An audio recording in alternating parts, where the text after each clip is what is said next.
talk to this guest. This man, I've seen him on a lot of shows recently, and he comes across as the calm, wise voice amongst the storm of collecting. And he's also a fellow Jet fan like myself. And I'm talking about the one, the only, Joe Pudgy Savlan. Welcome to the show.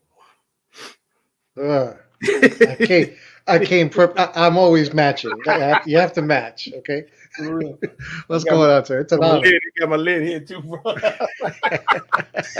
Before we even start, man, I don't know if you've noticed. I've had all these Bills fans. I mean, come out of the woodwork ever since we signed old A-Rod, and you don't really think y'all gonna be good, do you? I was like, don't worry, we're gonna find out right away. The only fellow from the community that I know of as a Bills fan is Mark. Mark, good man. One of them. but to his credit, I knew he was about that from way before. He's no, that's right. He's not like what's the word I'm looking for? Bandwagon jumper. You know no. Like we're gonna have.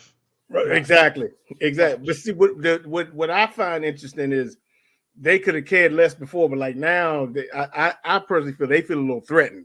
So sure. Now they're like, well, you don't really think that you. I was like, yes, I do.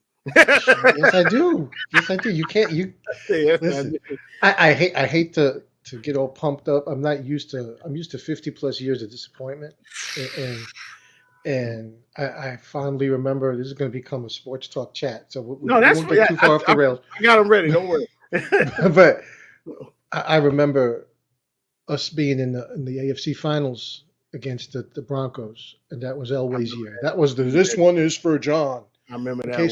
Yeah. So the next year I was like, this one is for us. This team is primed to go. And in the first game, Testaverde blows out his Achilles. Yep. And I'm like, everything. Don't count your chickens, basically. Just don't count your chickens. The one for me was, and especially since I used to work with like 8 Steeler fans, right? I think it was the 04 playoffs. It was a division round. They played the Steelers in Pittsburgh. It was near the end of the game. The game was tied. And so they get to the 20. He misses a field goal from the 20. Okay, fine. You missed one field goal from the 20. Overtime comes. This back when one scored and that was it. They go all the way down there to the 20. He misses again. I said, how do you miss 2 20-yard field? And then the Steelers drive there, kick a field goal, and that was it. And that's it. Game over. I had never been so sick in my whole life. I swear to God. Yes. And that, ladies and gentlemen, is what it's like to be a Jets fan. It builds character. It does. I honestly, it does. It's like people talk about the youth of today. Everybody with the participation trophies versus so they don't learn the wonderful life lesson of disappointment. Exactly. And learning how to cope, learning that exactly. not everything's a given. You just because mommy and daddy tell you you're charming, wait till you get to your first job and your boss says, "What the F are you doing?" Okay.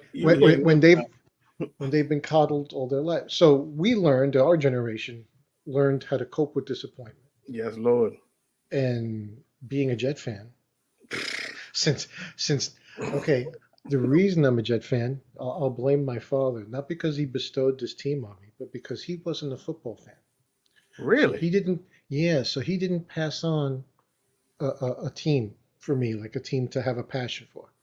So I was 5 years old. And getting into football because we were playing it in the schoolyard. And you remember when we were in school, the Scholastic Book Club? I do. They would pass out that flyer, and every month, you had a chance to order those books. Yeah. Right. So it was, with books. So right away, I went to the sports section, and there's Joe Willie Namath. There you holding the football like this on a book. And this was 1969. I think I was 5. And they had just won the Super Bowl. Well, yes. Oh my goodness. Oh my goodness. We're gonna have to have a second podcast. Hopefully, when we get the room. It's coming. But I remember being 5 and seeing it, and I was just learning about Joe Namath. But I read the blurb, and it said Broadway Joe, and I'm like, Joe. And I lived in Manhattan, and my cross street was Broadway. Okay, so I'm like, Broadway Joe, New York Jet, this is my team. There you go. So I picked my team because of the Scholastic Book Club, and I've been paying for it ever since. Well, for me, I was converted, right? My Mm-hmm. mother was a Skins fan, and my mother goes hard. Like if anybody who you ask Rodney, anybody who knows her mother, she runs, screams at this, Anyway, she's now a Chiefs fan because she thinks Patrick Mahomes looked like what's that guy? Looked like Smokey Robinson. She's been in love with him all her life. Oh, wow. Yes. That's why Yeah, no, I can see that. Okay. and you know what's funny? Because it explains like my dad looked like Smokey Robinson. He got green eyes and everything. And so I was like, aha, now it makes sense. But anyway, forget about that. So it got to like the 2000s, and it was this one game where they were playing the Cowboys, and I think that was the year they signed on Deion Sanders and all those people. And they had Jeff George was a quarterback. Somebody grabbed him by like the neck roll and tossed him back, and all the linemen just kind of looked at him and just looked at each other and went back to the huddle. I was like, really? So, and I was like, these dudes don't have no kind of heart, right? So anyway, fast forward like a month to the Monday Night Miracle, and I was working, and then it was what was it? One of the waiters, like I was working in the restaurant, and one of the waiters, damn, the Jets losing 30-3, and then next thing you know, he's coming. He said, man, they coming back, like it's the fourth quarter. I said, dude, they playing. And so when I got to the car, they said, we're going to overtime. I said, going to overtime. So I rushed home and saw, they said, what happened? I said, I like these dudes. You know what I mean? And back when Tecmo Super Bowl was out, I used to like throwing the Al Toon because he used to hop up and catch the ball. So that's kind of where the seed was planted. Then after that season was over, I said, look, I announced to people, I said, I am no longer, I said, I'm a Jets. This is a Jets fan. What the hell wrong with you? And I got dogged for several years, but then after a while, people started getting, because I was the only one. And people would dog me, but I could care less. You know what I mean? They said, man, we got to respect you. You got heart. That's just like my team. And so that was it. For people who ain't familiar with football and the Monday Night Miracle, it was the football game version of like amazing. It was amazing. Okay? Somebody getting beaten up for 9-10 rounds, their face looking like hamburger, and all of a sudden, Spunky and getting a few shots, and all of a sudden, Apollo spitting up blood. Okay, it sure was. It was like that. Amazing game. Yeah. Anywho, we can sit and talk about the Jets all night. Yeah. But so how I like to start. We kind of answered some of it. Where you from? I like to ask people where they from and how they grew up and how they got into pop culture, like initially, and then I sort of move into how that translated into collecting. Okay. Well, all right. I learned to read. My father was a geek ahead of his time, literally. Okay, grew up on like the serial, the radio serials, Green Lantern and Superman and all that stuff, and Batman. And he was a comic book reader. He had Detective 27. He remembers having it. He remembers having it as a kid. Yeah, because they sold them second. My dad was born in 1934. Okay, but they sold old comic books. And what they would do is they would take the covers and tear the cover off in half. I remember that. I remember seeing that. And some places would still keep you could get them like that because they were old. And then a lot of like these little candy shops would have just an old book section. He remembers having it. Wow. So he had old books from back in the day. And he was a comic book reader even into adulthood. Okay, closeted because he'd go and he'd get Sports Illustrated and he'd get this. And then get Batman, DC. Well, DC was his thing because that was his generation. Buying them for the kid, and he'd read them, and then I would read them secondhand. Oh wow! But before all that, that's how I learned to read. He gave me comics. I looked at the pictures. He would read the story out to me, and then I learned to read. And I'll tell you a quick story that ties in with that. I'm in kindergarten in public school in New York, and I've learned to read because of my dad, but I can only read out loud. That's what I've learned. Him reading out loud to me, and then me reading along out loud. So we're in kindergarten, and the kindergarten room was segmented into this is the play area, this is the library, this is the kitchen area, whatever. So I was in the library section by myself. Reading a book, and it was a Popeye book. It was one of these gold. You remember golden books? I do. They had the spine down the The spine. gold Yeah, spine. Okay. sure do. Okay. Oh my gosh. This could be somebody who knows my references. Yeah, I Okay. know exactly what you're talking about. So I'm reading the golden book of Popeye, and I'm reading it out loud. And the teacher started coming over to me. She called me, and when I looked up, she was walking towards me with like a stern face, and I was like I'm in trouble. Like, and she, even though I was there by myself, she was about to bitch me out because I was talking in the library. Library, right? Okay, and like you're not supposed to talk. And I said I'm reading. She goes, "You're reading?" I said, "Yeah, show me." So I started reading, and then she's like, "What the fuck?" Grabs, yeah, I'll never forget the look at her face because it went from I was in trouble to like surprise to like come with me, and she grabs my hand. I'm like, I'm in trouble, and she goes, No, no, no, no, come with me. So she's shocked that a kid in her kindergarten class was reading. Right, So I don't know when that was normal, but she was surprised. right. So she grabbed me by the hand, took me upstairs to the next floor, which was where all the first graders were. Interrupted the first graders class and said, "Give me one of your reading books. Try and read that." So I read, and I read it good. So she's like, takes me to the next floor. It was public school, so each grade was on a different. It was like a 6-story building. Yeah, yeah. So the sixth graders were on the sixth floor. And Right, that's how right. they kept everybody. So I made it to the third floor, and then I stumbled. Okay. And she was like, "Oh my gosh!" She goes, "You could read." So first grade, I got put into like the accelerated class for Wow. reading, and that's all because of comic books. So that's because You of see? Batman and Superman and my They dad. get you somewhere, people. You never. Yeah, That is an amazing story. yeah, man. So let me see. So after that, I continue reading them. I'm always reading my dad's leftovers, and basically, I'd say around sixth grade. No, maybe fifth or sixth grade. I was in an art class in school, Mm. and there was one kid on my table, and I looked over, and he was drawing superhero style artwork. He was drawing superheroes, Hmm. but his own, and I was like, "Oh, cool! You could." First, I was jealous that he could draw. Something I always wish Yeah, I could never do. could draw. Okay, Yeah, me neither. couldn't do it, and I tried. I really tried a lot. Yeah, I couldn't.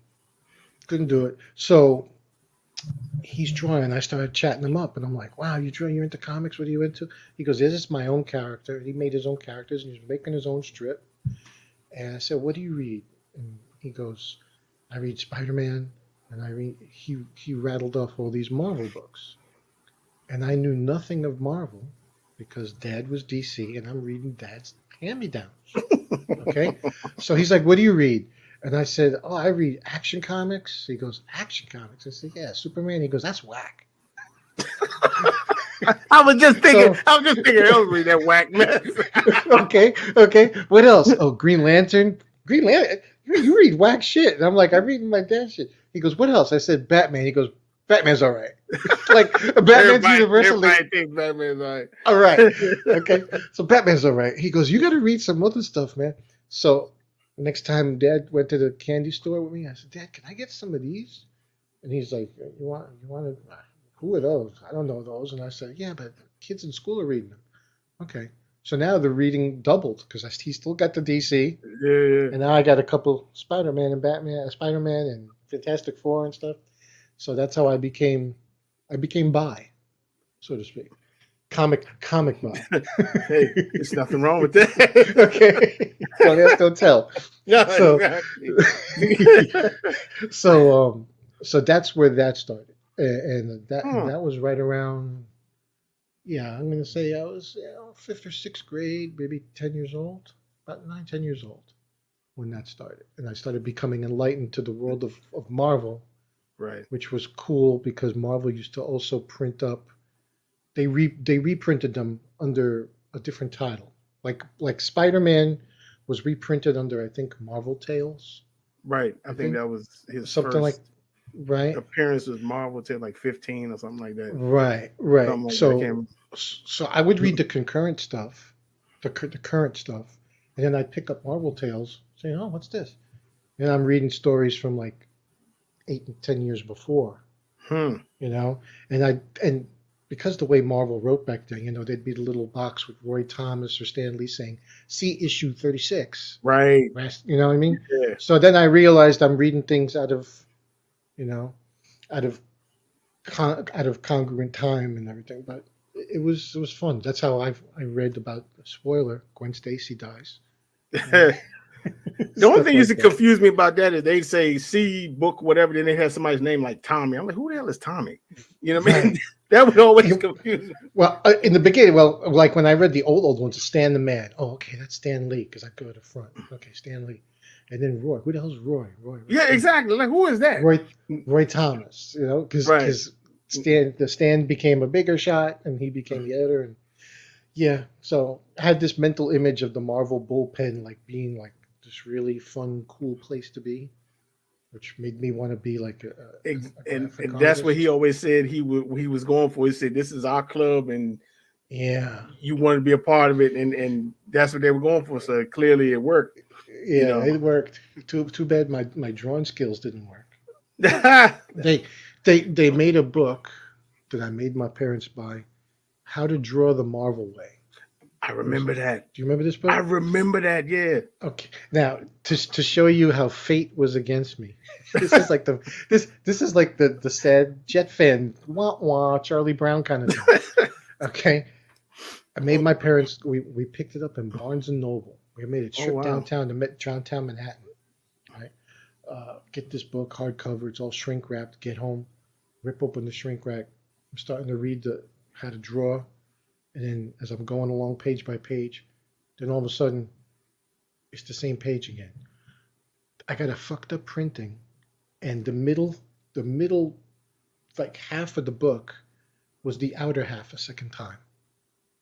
Yeah, I got screwed. The book had was bound with the wrong insert. Yeah. So the pages repeated. It's like they Man. yeah, when they bound it. So I saw how to draw in the beginning. So make the oval for the head. Right. Yeah. Start fleshing it out. Then all of a sudden there he is in full muscles, and I'm like, what happened? How we get here? Yeah. How we get here? Yeah. So the cards were against me from the get go. I said, I guess I'm never gonna learn how to draw the Marvel. Damn, that sucks me. I do remember that book. The one I used to like was the Marvel Universe books, where you get to and see all the the characters, all the stats, how powerful they are, and all that kind of stuff. I recently I sold my collection during the middle of COVID, but I used to read till the day I got rid of those. I still read those books. You know what I mean? And I did, for some reason, the DC ones didn't really, I had a few of them. I was like, yeah, I don't like these.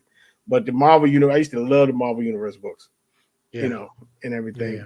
So I watched, I don't think I watched enough. Is the Hulk your favorite character? Or he's in my Mount Rushmore. He's in the top 5. But as a kid growing up, I really liked the Thing of all characters. Right. The Thing, that's right. First of all, he talked like people I'd hear in the neighborhood. Oh, this is revolting. In my head, when I read his voice, it was like I heard like a cab driver's like a typical New York cab driver. Oh, this is a revolting development. And he smokes a cigar, so it's right.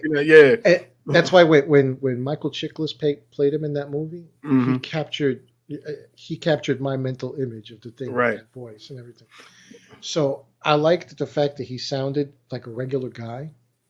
I was always fat as a kid, so he always the thing had he has a poor self-image. It's kind of like a woe is me. Yeah. I'm down. I don't. He doesn't have self-respect. But when the chips were down, He sure did. He'd show up, and you seen Raging Bull? You ever see Raging Bull? I have. Yeah. Okay, so you remember you didn't knock me down, Ray. You didn't knock me down. Sugar Ray Leonard beat the shit out of him, but you didn't knock me down. Me down, yeah. And that's the thing in comic is that Jake LaMotta in comic book form that you didn't knock me down. He would just take a pound and always come back. And I just identified with a lot of the stories. I loved them. I just loved them, and the fact that the one thing, my all-time favorite artist was George Perez. And I would be reading the Fantastic Four, and I remember when George Perez seemed to take over just for a few issues as a guest shot, and I had been reading the books one after the other every month, going to pick the book up. And I picked the book up, and as soon as I open it up, I'm like, I remember being like, actually like, who drew this? First time I I was like, who drew this? Because Perez is famous for his detail. Right. And he drew so much detail in these panels. Right away, I was like, who drew this? This is great. Because the other guy, Jack Kirby, the other guy draws everybody like with square hands and square jaws. This guy, who did this? So I flipped to the front and I'm like, George Perez. And I remember saying, wow, Spanish guy too. I'm half Puerto Rican. Right. So I was like, a Spanish guy too. Wow. I just remember being like, it made an impression on me. And I loved him ever since. And that was it. So it was my favorite artist and my favorite character. You know, it's funny. It's like when you say about how you related to the Thing. You know what I mean? Because I don't think I ever told anybody. I don't even think I told Rodney this. Another reason why I love Darth Vader. Because when I was a kid, I got teased a lot. I mean, I used to come home crying. My mother, what's wrong? The kids don't like me and all this stuff. She said, you keep being you, people. And I remember her saying this. You keep being you, people are going to love you. And I remember her saying, but anyway, the point was when I saw Darth Vader and when he walked into a room and people just backed up, and I said, that's what I want. That's I want to walk in there and people just stuck, you know what I mean? And that was like step one of me loving him, because he just came in and people was like, yo, you know, they cleared out. So, and that's part of the reason why he became my guy, you know. So when did you fast forward a little bit to like starting into collectibles? Like when did well, going beyond the comic books being collectibles, which I have all my old books. Oh wow! From childhood. I wish I still had mine. Okay, like I was saying, I learned on not only superhero books, but when I was really small, like at that kindergarten stage, my dad was buying for me stuff. Do you remember Harvey Comics?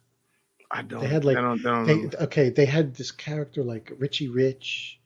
They had this big fat duck.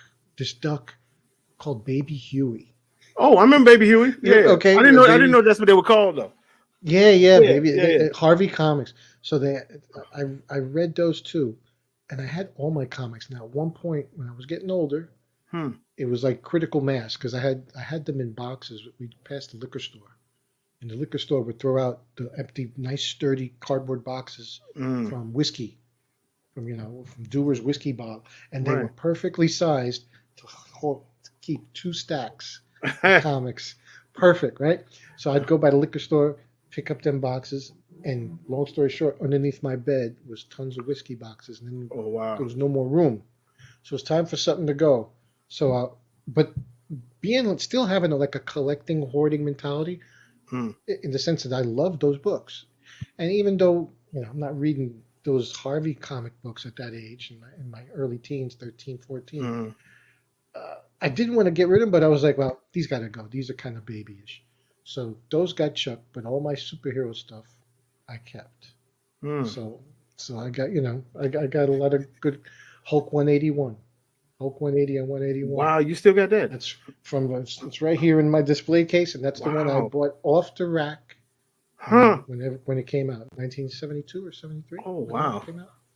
Yeah. And it's crazy because you did have to innovate because back then there were no long boxes. There's no store, right? No, there was no none of that stuff. But I kept my considering like a comic, like a collectible. What's funny is being a little OCD in the sense of I like my shit squared away. Exactly. Okay, so I have my comics, and when you start piling them too high, the spines may start to roll up a little bit. They get that. Right? So I would stack them like an inch. And then take the next stack and put them the other way, and keep reversing them to keep them flat. And my books didn't roll. Wow! So from comics with that kind of mentality of keeping my shit nice and trying to fill gaps in the collection, it went to statues. I remember going to a comic store in right here, actually after New York, after I left New York and came to Florida. Went to a local comic shop, And the first time I got to see Bowens in person. Everybody, Okay. everybody. So the Bowen that I saw is I didn't buy it from him, but I saw it and it's right here now.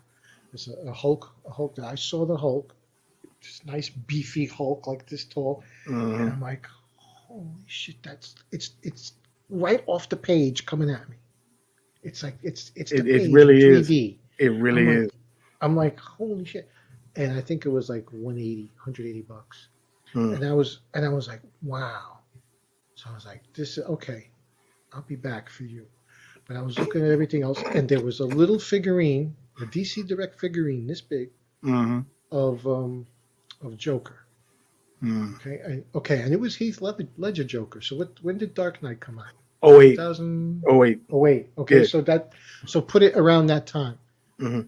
And I was like, damn. I said that's only about this tall, and that shit looks like Heath Ledger.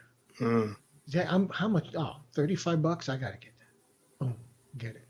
So I get that, and then it's come back next week for more comics because now I'm back into the bug. Hmm.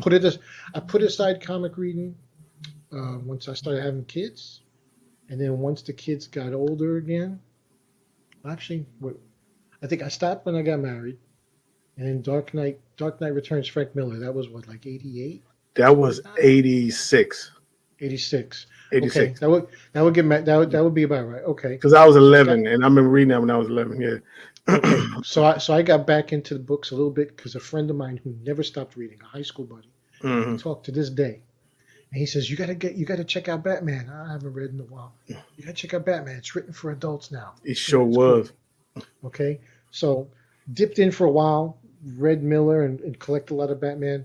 Then started having kids in the 90s. Dipped out. Then in the early 2000s, dipped back in. Now that the kids are Mm. older, take them to the store with me.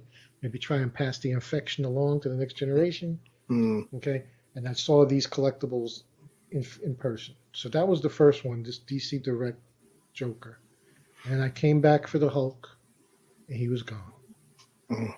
And the only other things they had were these really absurd, to me, absurd, beautiful Mm. sideshow pieces. Mm. But they were even bigger. And I was like, oh, I remember at one point, I don't know, I might be getting the time frame mixed up, but Mm. it was a sideshow Joker bust Oh, the one BNC around the has with the big okay. smile like that. Yeah, that's the Yes. one. And I Yeah, was yeah, like, holy cow. I said, yeah. that's so creepy, but that's the Joker. Holy shit.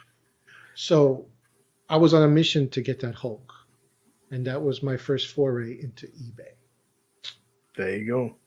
And the bulk, and because of that, then going into statue form, where I've been on statue form for years, but I was a lurker. There was really Me nothing too. to post. I'd Me go too. there, I'd read people's opinions. I started recognizing some opinions that I liked and some opinions that seemed to, like anything online now, some people just like to shit on something for the sake, for the exercise. Hmm.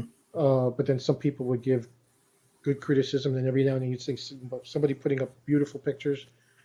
So lurking on statue form, forming my own opinion, collecting in solitude, which I was an only child, so Mm. I'm Me used too. to Yeah. everything was solid. So I Hmm. learned to entertain myself Yep. You sure with do. everything I did. You You sure know, do. I grew up in an apartment in New York City, Me so too. my parents were overprotective a little bit. They let me play in the street out front, but don't venture from out the window, from the view. Right. So don't Exactly. disappear around the corner or whatever. Hmm. Um, so I got off topic a little bit, but Looking for the seeing whole on eBay. looking Yeah. on eBay. So venturing onto eBay and going online at the statue forum, and now seeing the other Bowens that I missed, and now because of being online, this whole world of stuff that had been out was out there. And Mm. I discovered Bowen himself, his website for sales, and that you could to get some of these, you had to. Well, yeah, I guess they pre-ordered back then. Yeah, it was a pre-order thing. But he had a thing that you had to be a member of the Bowen Club. Hmm. There was there was there was a membership. I think maybe it was $20 or something. There was a membership that you were a member of the Bowen Club, Hmm. and then inside release available first to the Oh, Bowenites, okay. and then to the Sideshow. rest of the public, and then to the rest of the public, and there might have been some special color variants that were only to the I was Bowenites. about to ask, well, did they have special Website ones? Yeah. website exclusives, they call them website Mm, exclusives. okay. Um, so I found out about that. So eBay became the hunting ground, and Yep. amazingly enough, uh, the vast majority of my Bowens, I think I only bought maybe two Bowens, maybe only one from Sideshow. Hmm. Everything was through eBay because I was collecting back. I was going back for these ones I missed. Because Bowen had come out with the primary guys, and now he was doing these second and third tier guys that some people would love because it's filling these gaps in their collection. Right. But I wasn't interested in Starfire or Bishop. I was interested in, the Avengers and the Fantastic Four. Hmm. And they had been long come out. They had long come out years ago. So so eBay, I've gotten almost pretty much all my Bowens off eBay, and I never had a single bad experience. Not with breakage, not with somebody trying to screw me over. Nothing. I don't know if it's the times or maybe the hobby was smaller. I mean, I always shop smartly. I'd look at people's Of references, course, yeah. their reviews. Um, the one time you're taking a chance is when you're buying off somebody who's a private party versus Hmm. some online store. Some guy who Right. has a storefront and uses eBay to retail. I had one guy with a Bowen Black Bolt that he was selling for a good price, and I, I think I messaged him first. This is before eBay put a filter on what you can message to each other. Hmm. There's a thing now like you can't pass emails or something. It'll see you put Really? an email, yeah, because they don't want you to make a connection outside of Outside, eBay, yeah. right?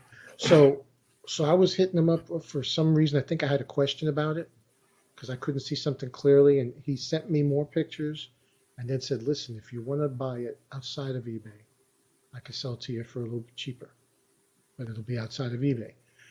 And everything in my head was saying scam, scam, scam. But the guy was like very, well, I don't want to say convincing. He put me at ease. He Hmm. seemed like he was another collector, and he goes, "Listen, I've been doing this a long time. I love these pieces. I just need to see it go to a good home because I'm running out of space." Hmm. He goes, Yeah. and he tells me, I could sell it to you for like $35 less because eBay takes that chunk. Instead, I'll give it to you. Yeah. I'll sell it to you direct. And I was like, and I messaged him straight up, and I said, "Don't ruin my faith in the human race. I'm trusting you, okay? Because it goes against every bone in my body to do Exactly. something like the friends and family, whatever it was back then. Right. Yeah. But we did it, and I got it, and I was like, thank you. But that's the only time. Otherwise, everything was a straight up normal eBay purchase, Mm. and I never had a problem. Weird. That's Bowen for me. The spinning hammer Thor brought me in. You know what I mean? Because comic book wise, Thor is my guy. And I don't call him, and it's weird because I don't call myself Thor because of that. But anyway, Right. that's another story. But that was all the Thors I saw, even the sideshow one. I said, man, I don't like these. But that one was it was like I said, that's right out of the book. Yes. And that's the one. And see, people don't understand, like especially collectors today. The way the Bowens look is exactly how they looked in the books. I mean, exactly. You know what I mean? And what lack of detail included. Because that's the way the artwork was. It's astonishing. It's literally astonishing. And one that still gets me that I wouldn't, and I ain't, I don't poo-poo the X-Men, but I'm not the biggest X-Men fan. But that Iceman where he's on that ice trail. Yes. That one, yes. I still drop my jaw every time every time not jaw. Every time I see that, I'm like, that statue is amazing. Yes. You know what I mean? And I've never seen it in person, but every time I see a picture of it, I'm like, that's and Bowen, they're special, man. If I had like separate rooms, because I can't have them in here with the Sith Lords and stuff, but I would still collect Bowen. I'd probably collect the whole rack of Bowens. Because they the younger guys. There's one young guy like Steve, casual nerd problems. Yeah. Steve appreciates them, and I think he just sees them and he goes, "That's so cool." He's just like I can hear his voice. His voice, he literally is like a kid when he sees it. It's He called, goes, that's "That's." so cool. He goes, Yeah. "That's awesome." I Yeah, can hear yeah. it in his voice. He sounds 12, but that's what I love. That genuine joy of like, "Oh, it's awesome." So yeah, all these Bowens, they literally capture that artwork. So when the current generation kind of like poo-poos them because they're lacking detail, no, they're not lacking detail. They're extremely detailed in the sense that they are exactly capturing For what the they're trying time to they came out. represent. Exactly. They're if they had tons of modern detail, they wouldn't look like the artwork that they're trying They to wouldn't. capture. Nope. So mission accomplished for them doing it that style. Well, I'm glad that's a good segue because you're on the show with younger guys and there's new school and everything's got to be detailed and texture and all this other stuff that uh how do you feel kind of preceding the generation to them and like trying to explain this because like Rashid he's a little old school Yes. but Yes. how do you feel being amongst the younger guard, if you will? What I mean, of I like it. It Mhm. keep it literally. I think in all aspects of life, it keeps you young. It does, yeah, Okay, it yeah, keep you thinking young. When I say thinking young, think, thinking, just seeing things with a different mindset. right. You know, and appreciating that they come from a different viewpoint, and sometimes I don't totally agree, but I'll see where they're coming from. Coming from, yeah, Like their desire for detail. mm, I get it because I didn't stop reading back then. mm. I read the current books, right up only until maybe like I stopped around 2015 or 16.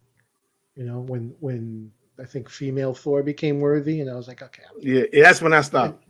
okay, and to clarify to people, not because of an anti-female thing. No, that wasn't. I just have a thing that I think all canon, all properties that are long established, you know, you should kind of abide by their general. You know what I'm saying? Tell different stories, but abide by the core, the I core, the agree. core description, Totally agree. depictions. And if you want to venture out and tell something totally different, create a new character. Bingo. Okay, create a Bingo. character. That's all. And it seems to me like it's purely a monetary thing because the old creators, a lot of them did get screwed over because they created these characters. They just got a weekly check. They Right. created these characters while working for Marvel or DC, Hmm. and these corporations fucked them over. It Yeah. has to have the rights to their property that they created in their own minds, and now they own it because it was under the employee. You did that while under contract, so that's it. Okay. So now these modern guys know that, but they can make amends for that by structuring their contracts, whatever.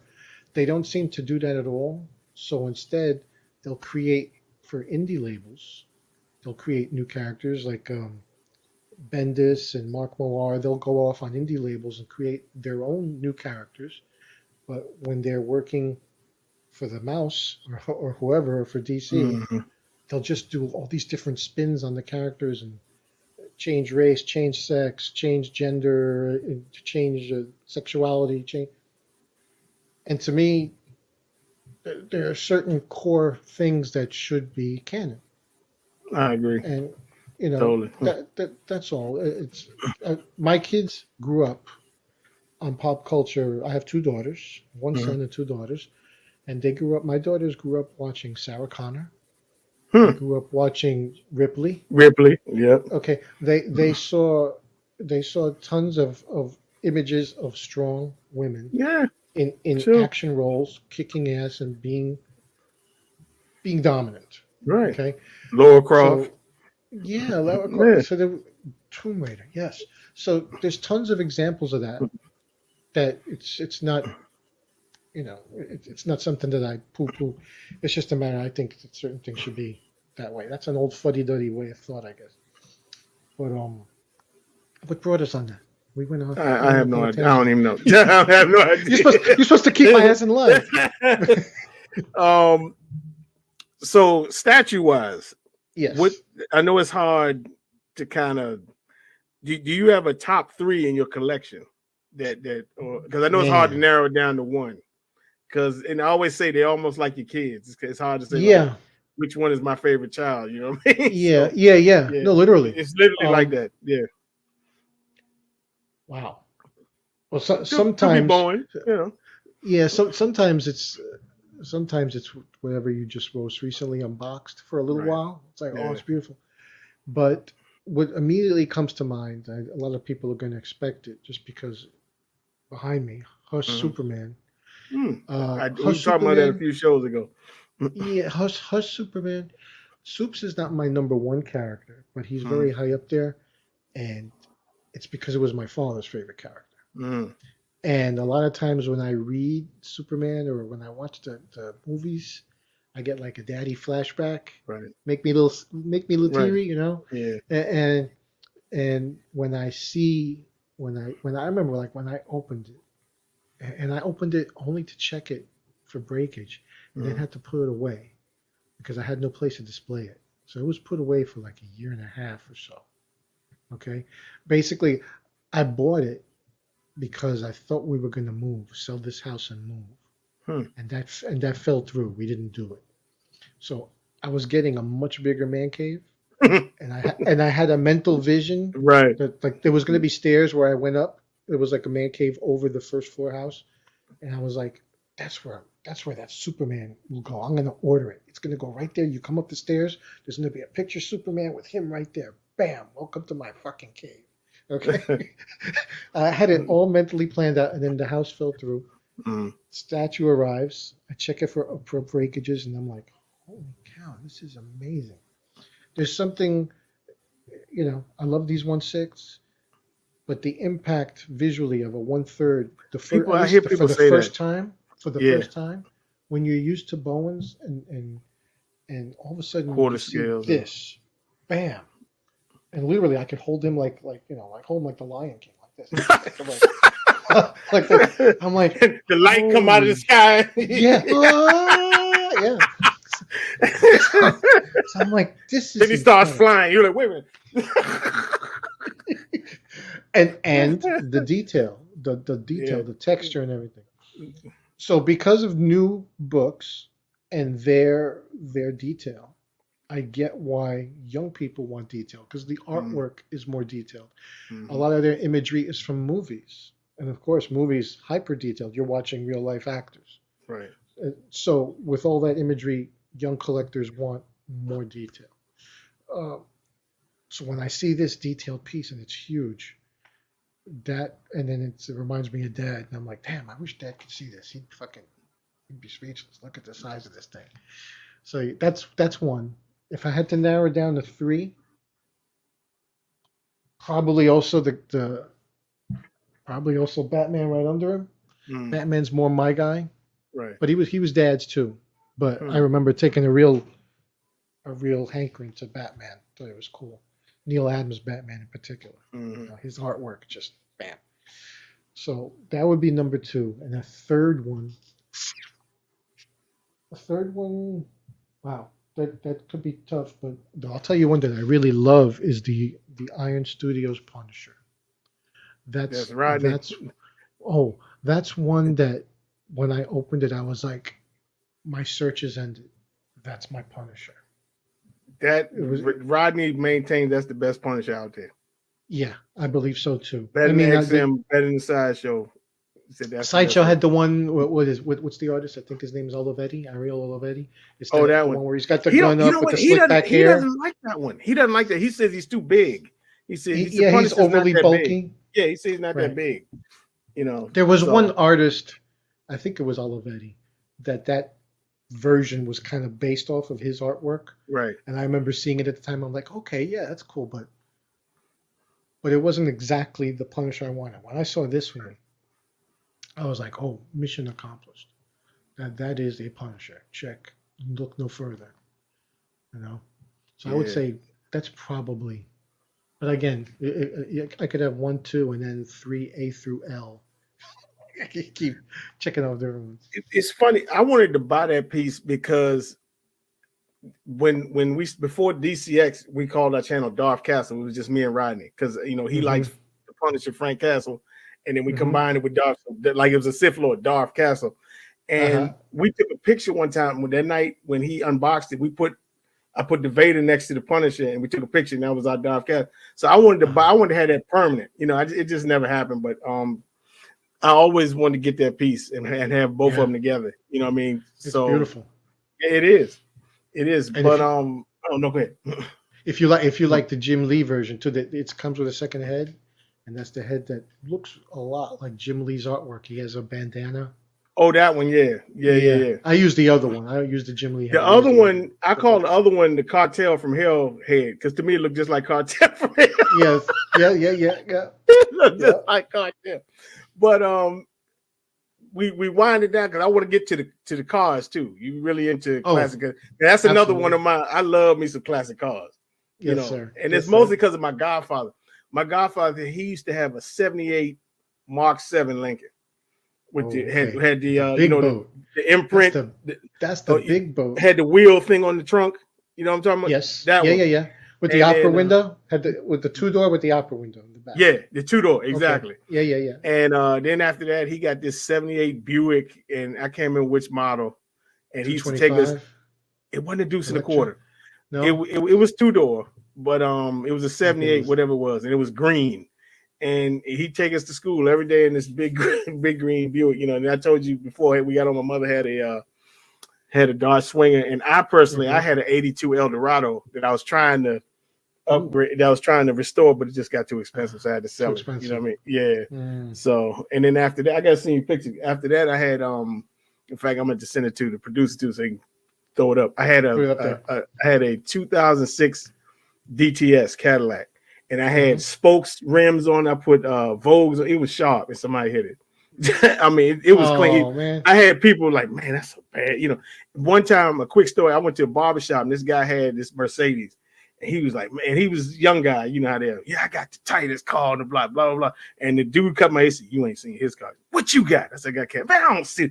Bring that thing around. I brought it around front. He looked at it. He said, damn, that joint is tight. I said, I had put the lights, like when you open the door, it would shine Cadillac on the ground and everything. And it was getting a little dark. And he ain't had nothing to say after it was.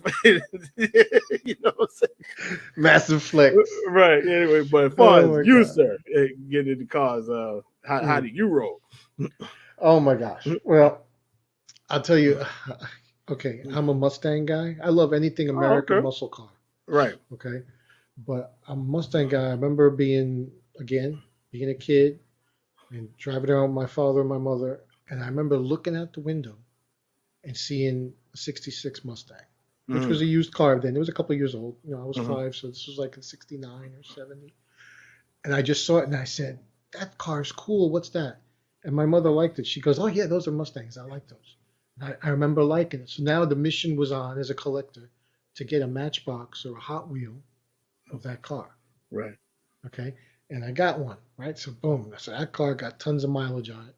And I always wanted Mustangs, but yet I never ended up with one. When I first went to get a car, I drove my father's car, learning how to drive and everything. And it was time to get my own car. My parents didn't want me to get the first rat trap that I could get $500 towards. Right. So they said, listen, you can use our car to go to school, go to work, whatever.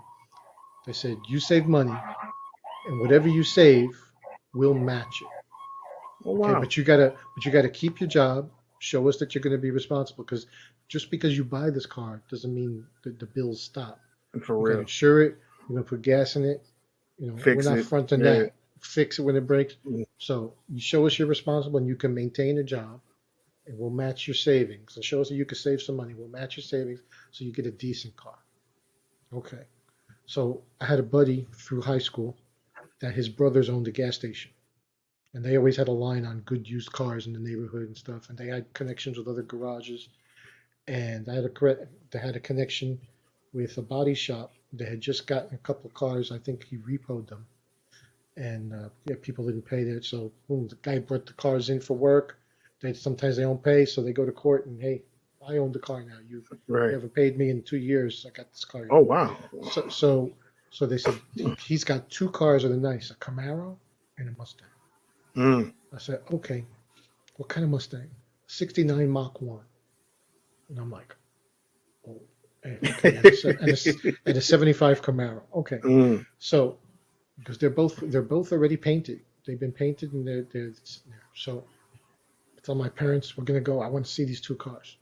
So I go to the shop, and there is this 69 Mach 1, and literally, like the suitcase in Pulp Fiction. When you open the suitcase, when they go, it's okay. Oh my, okay. I walk up and there's this car, literally candy apple red, beautiful. Oh my God! Right? So I'm like, holy shit, this is it. I don't even need to see the Camaro. This is my They still bought the Camaro. Okay.